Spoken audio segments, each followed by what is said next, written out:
তোমাক সলনি দেখি মোৰ ভাল লাগিছে। মই চেষ্টা কৰিম প্ৰিয়াক যিমান পাৰোঁ মই সুখত ৰাখিম। কিন্তু তাইৰ ইচ্ছা কি মই নিজে নাজানো। সি মোক যিকোনো পৰিস্থিতিতে আঁকোৱালি ল'ব, কিন্তু সেইবুলি মোৰ সুখৰ কাৰণে মোৰ ভুলবোৰ মুচিবলৈ তাক অন্যায় কৰিব নোৱাৰো নহয়।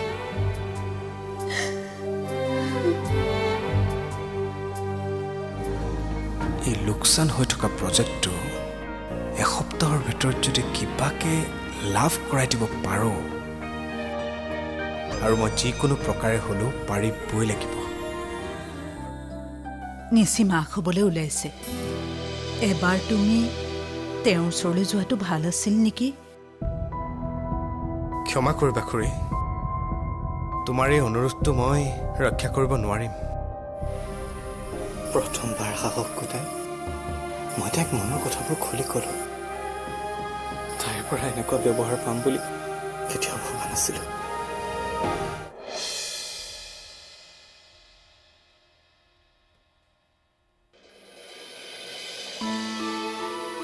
মই একেবাৰে সহ্য কৰিব নোৱাৰা হৈছোঁ। ইমানকৈ কিয় চট ফটাইছোঁ মই? ক'ত গ'লে কি কৰিলে শান্তি পাম? জীৱনত কেতিয়াও ইমান কষ্ট অনুভৱ কৰা নাছিলোঁ। উশাহ নিশাহবোৰ গধুৰ হৈ যোৱাৰ দৰে অনুভৱ কৰিছোঁ। ভালদৰে দেখোন উশাহো ল'ব পৰা নাই মই।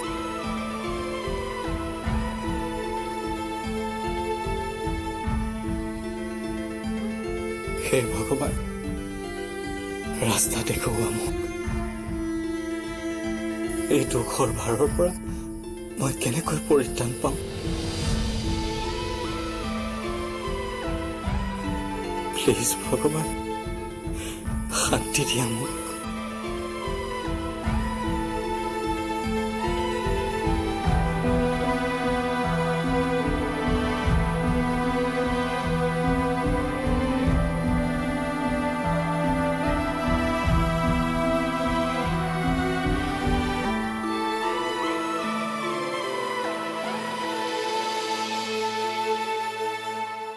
খুৰী, আমি অনা বস্তুবোৰ প্ৰিয়াক দেখুৱালা নেকি? নাই, তুমি অহালৈ ৰৈ আছো। অঁ, খুৰা হওক দিয়া। মানে সকলোৱে মিলি যদি আমি ছাৰপ্ৰাইজ দিওঁ, তাইৰ মনটো ভাল লাগিব চাগে। এগৰাকী নাৰী হিচাপে মই তাইৰ মনটো বুজি পাওঁ। কাৰোবাক বহুত বিশ্বাস কৰি নিজকে সঁপি দিয়াৰ পাছত সেই মানুহজনে যদি প্ৰতাৰণা কৰে, তেন্তে সহ্য কৰিবলৈ বৰ টান হয়। তাইৰ জীৱনত সমীৰৰ ঠাই পূৰাব পৰাকৈ কোনো নহালৈকে তাই সেই দুখখিনি কেতিয়াও পাহৰিব নোৱাৰে। আৰু সেই ঠাই কেৱল ভাস্কৰেহে পূৰাব পাৰিব।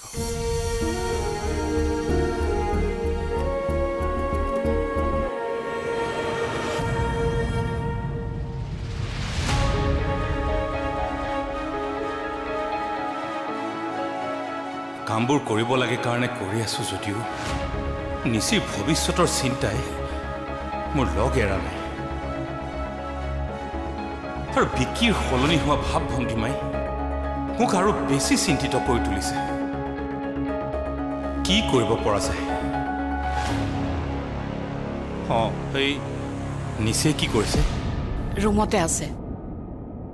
প্ৰীতমহঁতৰ ঘৰৰ পৰা আকৌ কোনোবা আহিছিল নেকি? নাই, কোনো অহা নাই। আৰু কোনোবা আহিলেও সিহঁতক মোৰ ঘৰত ভৰি দিবলৈ নিদিবা।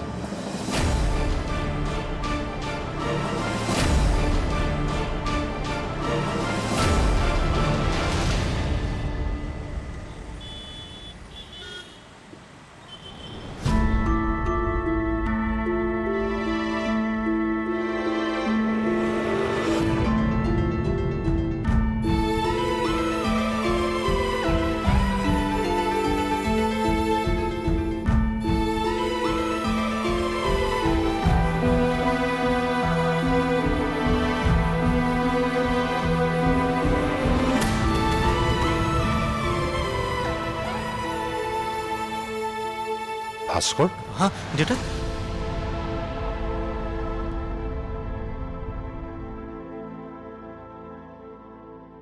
বল আজি দুইটাই একেলগে খাম দেউতা কিন্তু মোৰ এটা চৰ্ত আছে কি চৰ্ত চাবিটো দেচোন কিয় দে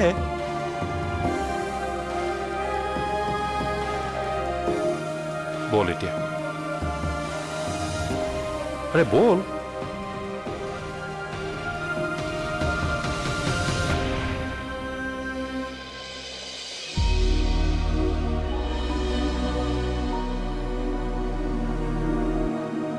এয়াই আছিল নেকি প্ৰীতমৰ মোৰ প্ৰতি থকা ভালপোৱা জীৱনত সুখে দুখে প্ৰতিটো ক্ষণতে লগ দিম বুলি কোৱা প্ৰীতমৰ আচল ৰূপটো এইটোৱেই নেকি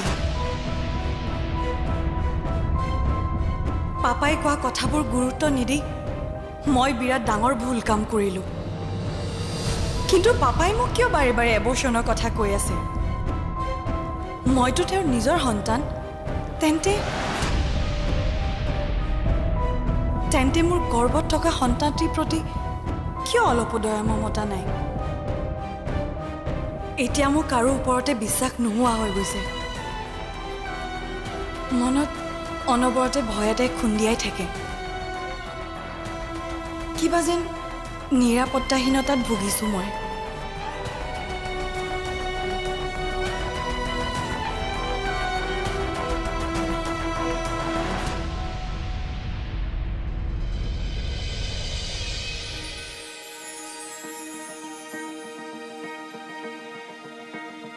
প্ৰীতম এইটো লোৱা বোলা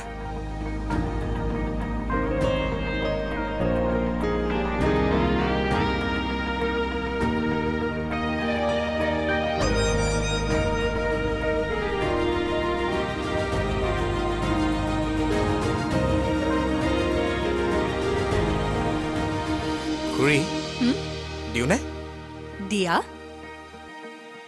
ভাল পাবনে পাবতো লাগে তাকেতো ঐ চা ভাল লাগিছেনে আৰে ইমান ধুনীয়া বস্তু এটা আনি দিছো তোৰ একো ৰিয়েকশ্যনেই নাই যে ঐ কিবা এটাতো ক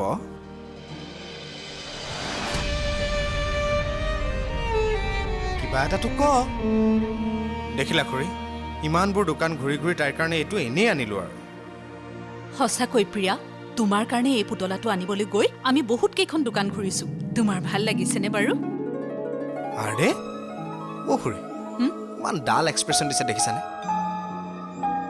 ঐ তোৰ ভালেই লাগিছেনে বেয়াই লাগিছে অকণমান কিবা এটা ক মুখখনত এক্সপ্ৰেছন দে তেতিয়াহে গম পাম মানে তোৰ ভাল লাগিছেনে বেয়া লাগিছে ন খুৰী সঁচাকৈ কোৱাচোন প্ৰিয়া ভাল লাগিছেনে তোমাৰ ভাল লাগিছে অ' সেই এই কথাটোকে তই মুখত হাঁহি এটা লৈওতো ক'ব পাৰ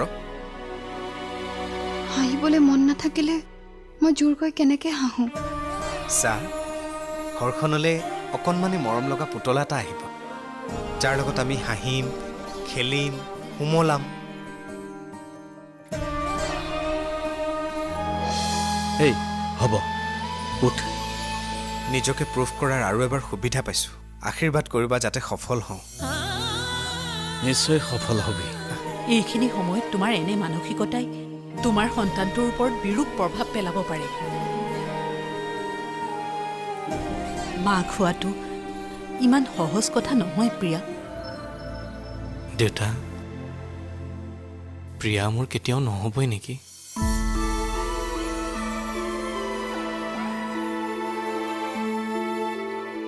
তই টোপনি যাব চেষ্টা কৰচোন সময় সকলোবোৰ ঠিক কৰি দিব তই এতিয়া শুই থাক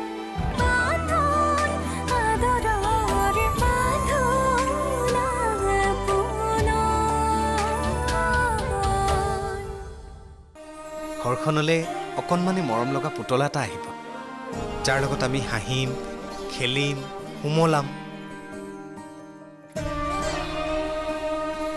কিমান যে ফূৰ্তি লাগিব তই এইবোৰ কথা ভাবিওতো ফূৰ্তিত থাকিব পাৰ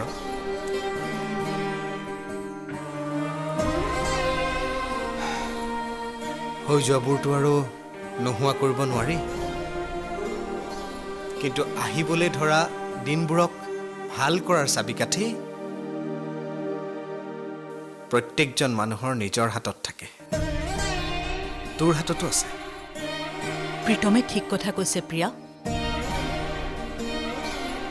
হৈ যোৱা এটা ভুলৰ বাবে আহিবলগীয়া সুন্দৰ দিনবোৰৰ দুৱাৰ বন্ধ কৰাটো কেতিয়াও যুক্তিসংগত হ'ব নোৱাৰে।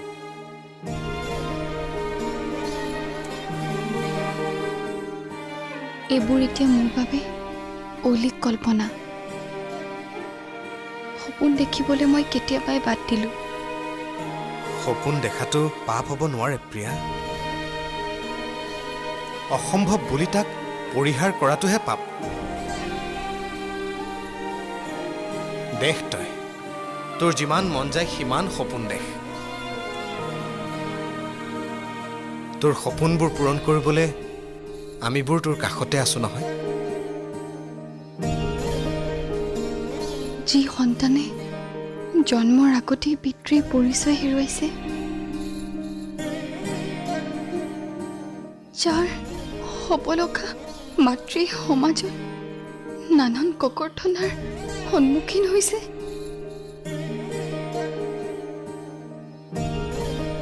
সেই সন্তানৰ আগমনক লৈ মই কেনেকৈ সপোন দেখোঁ? তোমালোকে কোৱাচোন। আহিব লগা সন্তানটিৰ স্বাৰ্থত তুমি সাহসী হ'ব লাগিব প্ৰিয়া। এইখিনি সময়ত তোমাৰ এনে মানসিকতাই তোমাৰ সন্তানটোৰ ওপৰত বিৰূপ প্ৰভাৱ পেলাব পাৰে। মাক হোৱাটো ইমান সহজ কথা নহয় প্ৰিয়া।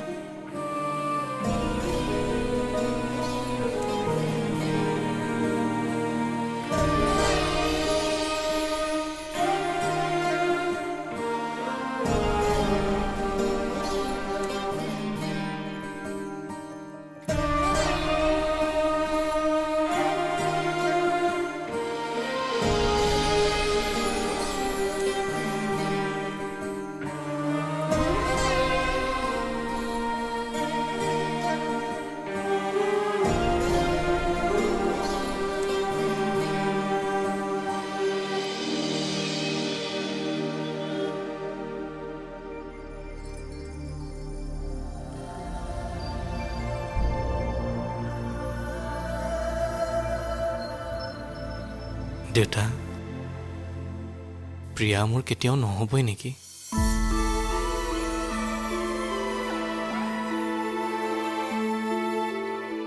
তই টোপনি যাব চেষ্টা কৰচোন। সময় সকলোবোৰ ঠিক কৰি দিব। তই এতিয়া শুই থাক।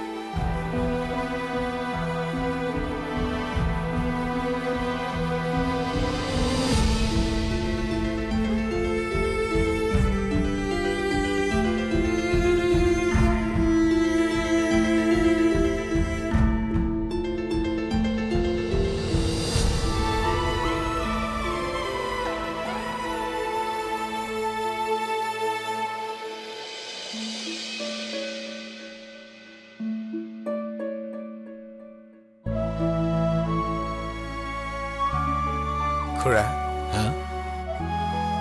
এই হ'ব, উঠ। নিজকে প্ৰুভ কৰাৰ আৰু এবাৰ সুবিধা পাইছোঁ। আশীৰ্বাদ কৰিবা যাতে সফল হওঁ। নিশ্চয় সফল হ'বি। আহোঁ দিয়া খুৰী, আহোঁ। যোৱা।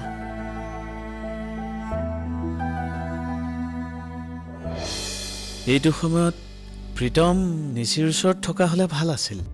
কৈছিলোঁ মই প্ৰীতমক, কি ভাবিছে সি? বৰ্তমানলৈকে বোলে সি নিচিৰ ওচৰলৈ যাবলৈ খোজা নাই।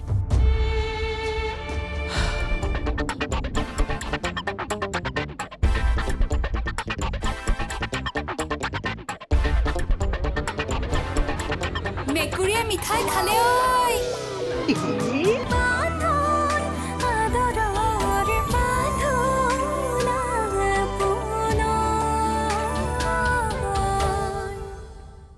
আহোঁ। যোৱা।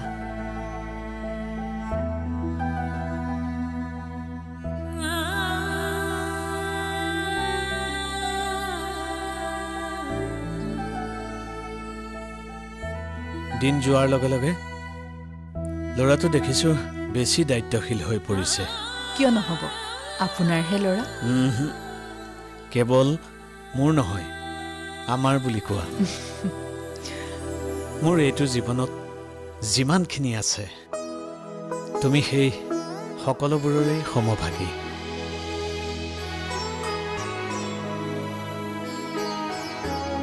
শুনকচোন, কোৱা আপোনাক কথা এটা কোৱাই নাই নহয়। কোৱাচোন। নিচি মাক হ'বলৈ ওলাইছে।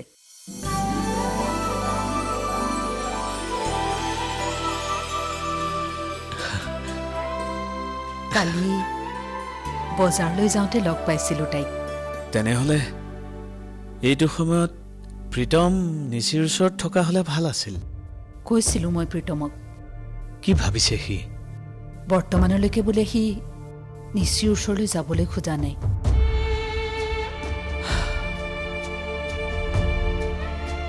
এই সমস্যাটো যে কেনেকৈ সমাধান কৰোঁ।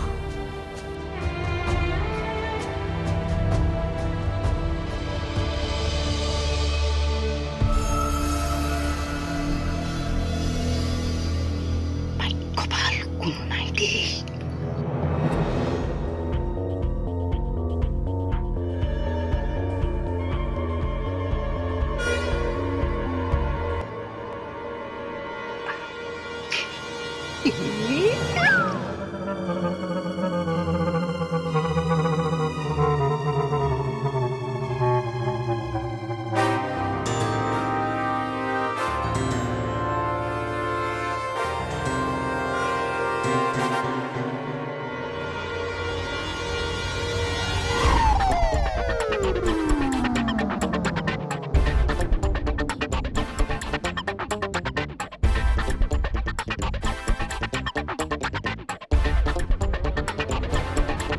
মেকুৰীয়ে মিঠাই খালে ঐ। এইজনীয়ে দেখিব লাগেনে? কি হ'ল?